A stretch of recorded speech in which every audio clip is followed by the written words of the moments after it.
Alors, le péché.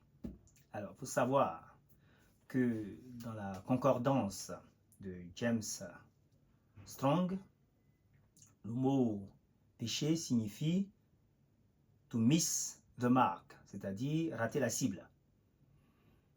Donc, je vous rappelle que la concordance, ce document, c'est un document où vous avez les mots d'origine. C'est-à-dire, si vous prenez l'Ancien Testament, vous avez les mots en hébreu qui ont été traduits. Vous avez tous les versets où ces mots apparaissent et toutes les traductions qui ont été données à ce même mot dans la version du King James. Et pour le Nouveau Testament, c'est pareil. Vous avez, pour un mot traduit, vous avez le mot grec qui a été traduit et les différentes traductions de ce même mot dans tous les versets où apparaît ce mot. Donc ça, c'est la concordance. Et il y a une concordance qui est très bien recommandée, c'est la concordance de James Strong. Donc dans cette concordance, le mot péché signifie rater la cible. Donc on voit que ce n'est pas un terme moral en fait. Ça ne réfère pas à un code moral. Vous êtes un archer par exemple, vous visez une cible, vous la ratez, vous avez péché. Donc c'est un terme technique. Vous avez un objectif et vous n'atteignez pas l'objectif, vous avez péché. Donc c'est ça en fait à l'origine, la signification de ce mot. Et si maintenant vous employez le terme à un code moral, on se retrouve dans une situation où maintenant c'est la conscience qui agit, c'est-à-dire votre conscience morale. Par exemple, si vous vous soumettez aux 42 confessions négatives de l'Égypte ancienne, ça veut dire que vous croyez en ces 42 confessions négatives et que vous vous engagez à les respecter. On ne parle pas d'une croyance du bout des lèvres, on ne parle pas de l'hypocrisie, on parle de quelque chose auquel vous croyez vraiment. Donc vous voyez que si vous ne respectez pas l'une de ces 42 confessions négatives, vous aurez péché, vous n'aurez pas atteint votre objectif qui consiste à les respecter. Si vous vous soumettez à la loi mosaïque, à la loi de Moïse, vous voyez que vous adoptez un objectif impossible à atteindre. Donc vous serez très souvent dans la culpabilité. C'est ce qu'on vous dit dans la Bible. Hein. On vous dit que dans le cas de la femme adultère, vous vous souvenez, la scène, Jésus dit, celui qui n'a jamais commis de péché, lui jette la première pierre. Et du plus âgé au plus jeune, ils ont tous déserté. Pourquoi? Parce que plus je prends de l'âge et plus je commets, plus je viole la loi mosaïque. Donc plus je commets de péché si je me soumets à cette loi, si je la prends comme objectif. Alors, et on nous explique en quoi est-ce que cette loi est très difficile à respecter, impossible à respecter, puisque ailleurs, le Christ nous dit, si je vois une femme par exemple, hein, il dit celui qui voit une femme et qui se mord les lèvres, c'est-à-dire qu'il y a du désir en fait pour cette femme, a déjà commis l'adultère avec cette femme dans son cœur. Donc ça veut dire que ce n'est pas l'acte en fait qui est la violation de la loi mosaïque, c'est le désir, l'idée de l'acte. Vous voyez que qui n'a jamais désiré donner une correction à un ennemi ou autre chose qui serait en violation avec cette loi. Donc ce n'est pas l'acte. C'est-à-dire que vous pouvez vous restreindre de commettre l'acte parce que vous avez peur pour votre réputation, vous avez peur d'être pour votre argent ou pour aller en prison, peu importe.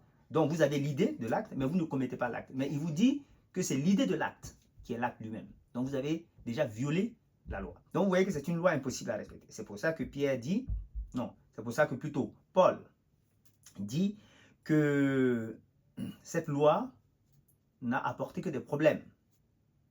Donc maintenant, on n'est plus au stade de la loi, on est au stade de la grâce. On n'est plus au stade de je fais, donc je mérite, mais on est au stade de je crois, donc j'obtiens. Donc on est passé à un autre stade. D'accord? Parce que l'homme animal qui est en nous, les instincts qui sont en nous, sont tels que nous sommes incompatibles à respecter cette loi. Donc maintenant, vous imaginez que si vous vous soumettez à cette loi, vous vous mettez dans des situations où vous aurez beaucoup de problèmes. Vous allez vous faire gronder par votre conscience, vous aurez beaucoup de culpabilité. Et c'est pour ça qu'ils avaient mis en place les confessions. Les gens allaient un peu se décharger le mental. Donc vous voyez que c'est une question psychologique. Quand vous avez un objectif moral, ça devient une question psychologique. C'est plus une question de culpabilité qu'autre chose. Ça n'a rien à voir avec l'enfer et le paradis. Vous savez, l'enfer et le paradis, c'est maintenant. Si vous êtes torturé par votre conscience, vous êtes en enfer. Si vous ne vivez pas bien, vous êtes malade ou dans l'inconfort, vous êtes en enfer. Il y a des gens qui n'aimeraient pas quitter cette vie parce qu'ils sont en bonne santé, ils sont en paix avec eux-mêmes, ils ont tout ce qu'il leur faut. Donc pour eux, ils sont au paradis. Ce n'est pas dans l'avenir, c'est maintenant. Et donc il faut vraiment faire attention à la loi à laquelle on se soumet. Hein? Dans les villages, dans la tradition, c'est pareil. Hein? Quand on retourne dans les traditions, chaque peuple a des interdits. Dans la Bible, ça s'appelle la loi, mais ailleurs, ça s'appelle des interdits. Ce sont aussi des lois. C'est comme les 42 confessions négatives. Dans la tradition, il y a des interdits, il y a des totems qu'il faut respecter. Voilà. Si vous les prenez et que vous les acceptez dans votre conscience, ben le jour où vous les violez, vous êtes donc en train de pécher. Et donc, vous aurez un sentiment de culpabilité. Donc, le péché, c'est ça. C'est d'abord un terme technique. C'est rater la cible. C'est ne pas atteindre son objectif. Donc, ce n'est pas un terme moral. Maintenant, on peut l'appliquer à des lois morales. Dans ces conditions, on se fixe un objectif à atteindre. Mais il faut savoir que un objectif, quand vous le fixez, il doit être réaliste. Si vous fixez un objectif impossible à atteindre, vous vous mettez dans des difficultés. Voilà. Ce qui ne veut pas dire qu'on va faire n'importe quoi. Puisque, comme le dit bien Paul, il faut être en paix avec la police et avec sa conscience. C'est-à-dire qu'il y a la légalité qu'il faut respecter. Hein? Donc, il y a un risque légal. Hein? Donc, la justice et la police. Il y a aussi un risque réputationnel. Et ensuite, il y a autre chose qui est en dehors de la légalité, mais qui est plus du domaine de l'éthique personnelle. Et c'est là aussi qu'il faut faire attention pour ne pas se retrouver à chaque fois en écart par rapport à ce qu'on a accepté, en écart par rapport à sa conscience. Hein, ça me fait penser à ces civilisations dont parlait Aimé Césaire en disant qu'ils rusent avec leurs propres principes. C'est-à-dire que voici une civilisation, par exemple, qui est totalement barbare, qui se comporte pire qu'un animal et qui se considère civilisée. Et donc, il se retrouve en dissonance cognitive. C'est-à-dire qu'entre ce qu'il dit et ce qu'il fait, il y a une incohérence. Donc, il est obligé de raccorder les morceaux. Donc, il est obligé d'accuser, d'accord, ceux qui l'attaquent. Voilà. C'est une façon de se sortir de cette culpabilité. D'accord? Voilà. Et donc, il ne s'agit pas effectivement de dire on met tout à la poubelle, mais c'est de dire que ça n'a rien à voir. D'abord, au départ, ça n'a rien à voir avec un code moral. Et ensuite, quand vous l'appliquez, ça a à voir avec un objectif raté, une cible qu'on rate. Ensuite, quand vous l'appliquez à un code moral, vous devez faire attention au code moral auquel vous vous soumettez. Hein? L'homme animal en nous, avec ses instincts, ne peut pas respecter les 42 confessions négatives ou la loi de Moïse.